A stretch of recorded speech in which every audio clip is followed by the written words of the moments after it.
Hey, welcome to the chair with James. This is going to be the Raider recap and Raider preview, week 11 and into week 12.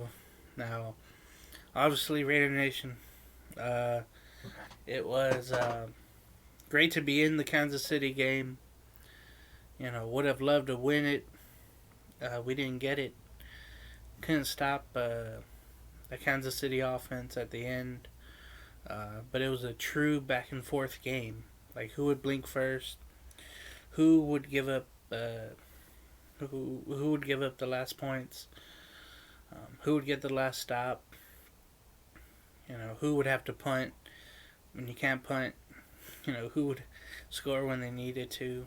It was just one of those uh, games. That hey, we'd love to see you down the road because we know we beat you before, and we feel confident going in, and we feel like we can do it again. So now, I hate saying this stuff, but they said, okay, if the playoffs start now, we'd be at Arrowhead playing the Chiefs, and but that's right now.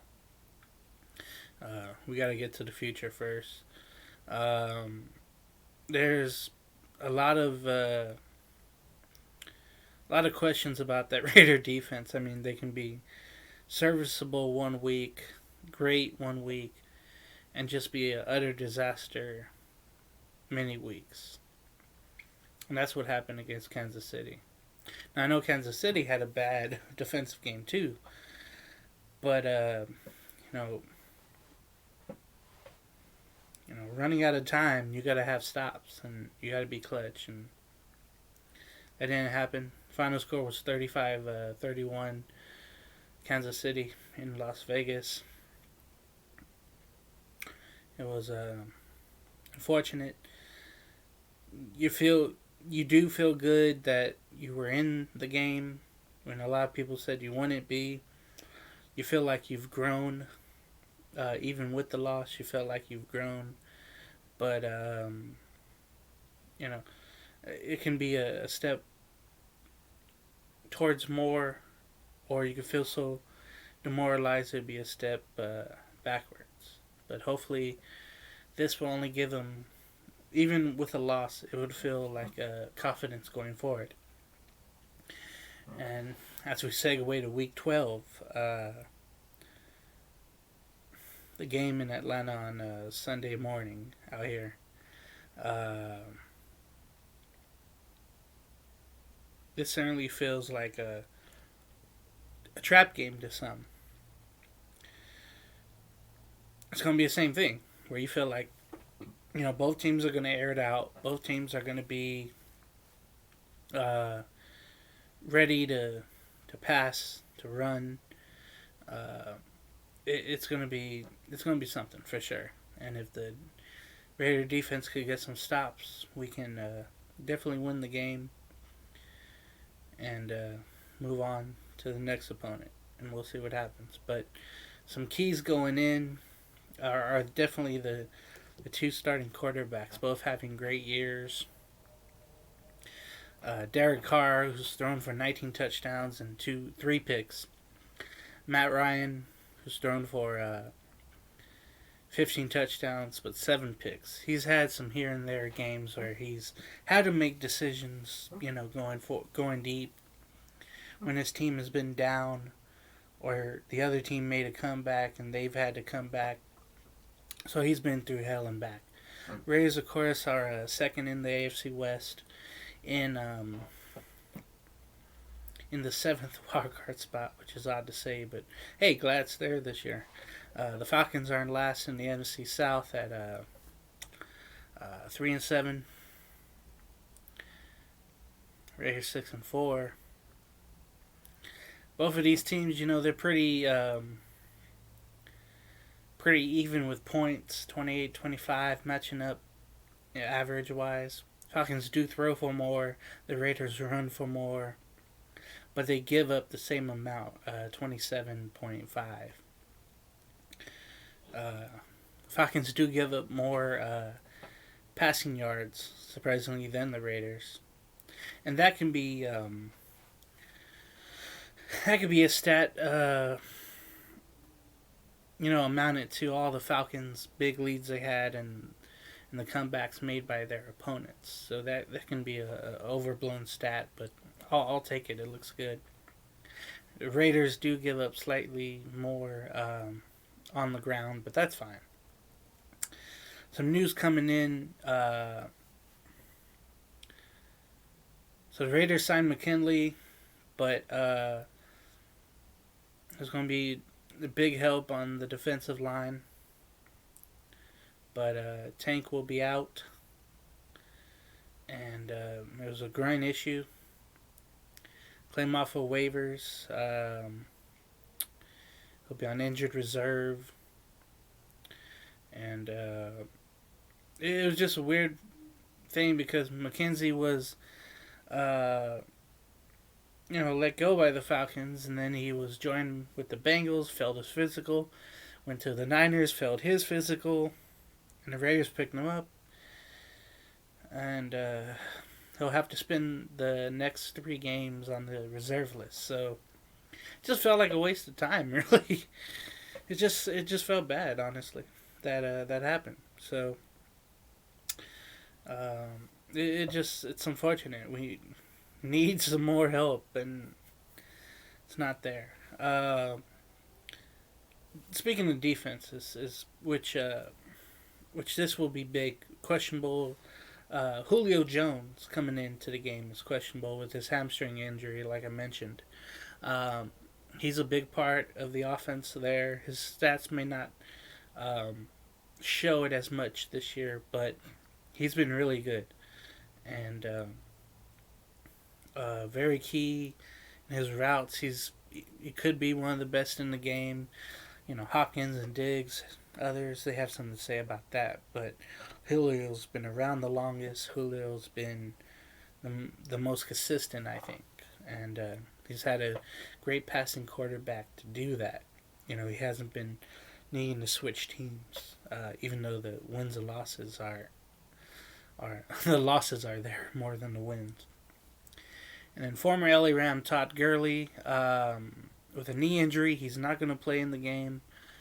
It's just another opportunity for someone else, but we'll see how the backups do. That's a big loss for the Falcons, I think, on the ground. He's been gaining the yardage. He's been gaining the touchdowns. And he's had a great revival season in a candidate where could be comeback player of the year. But Alex Smith probably has that. But we'll see.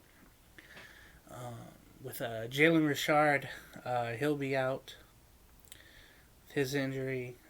Josh Jacobs is listed as nothing. It's weird, but he should be in there to play. If not, the Raiders will be definitely handicapped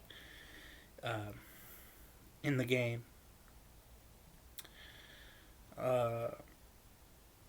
It's just amazing what happens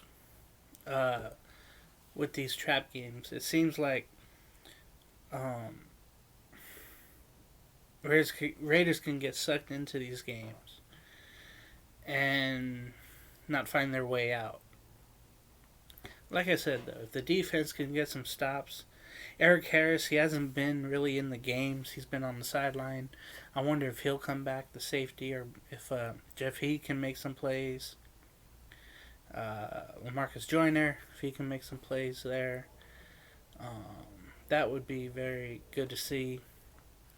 And then the defensive line getting Clean Jordan back. I think that will be very important. Got to get some sacks on Matt Ryan. He's not going to be running out of the pocket, so hopefully Max Crosby can keep him in there and get some sacks. I feel like that's the ultimate key. If he's not able to throw the ball, then that's pretty simple. But getting Cleveland Farrell back, big help there. It's just weird. A lot of players, on the list: Jacobs, Young, Vickers, Robertson, Richard. He'll probably be out. Nesbitt, Miller, Ingold, Hurst. Harris is questionable. Arnett and Aguilar. other from Harris, who's questionable, and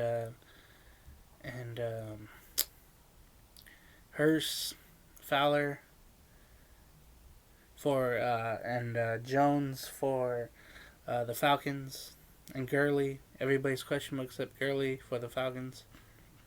But Farrell and Harris are all questionable. It's just weird how that is. Going into game time and doing these little things that we do, you don't really know. You're just hoping game time decision that everybody's going to be ready to go. And all hands on deck needed the rest of the way, of course.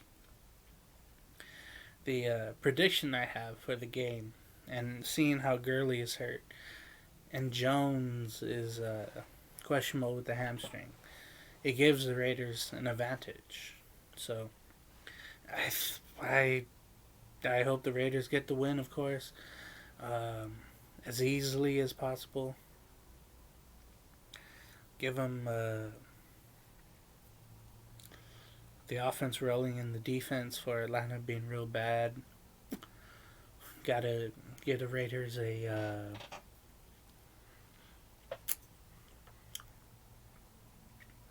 I think it'll still be a shootout, though. No doubt about it. There'll still be a shootout. Young Ho Koo has been a great field goal kicker for the Falcons as well, and Carlson, of course, for the Raiders has been great. Got to factor those two into a game like this on last minute drives at the end of halves. That's got to be a big difference coming into the game. Factor those two great kickers in there. I can see the Raiders getting the win probably like 38, 34, 38, 33, somewhere in that range for the Raiders. But hopefully it'll be easier. Let me know what you think out there, Raider Nation, and we'll see you next time on the Chair with James, the Raider preview show. And we'll go into next week, week 13, hopefully talking about a Raider win in week 12. So take care, everybody. Be safe. If you like this, subscribe, follow, share, tell a friend, and watch. We'll see you next time, everyone. Take care.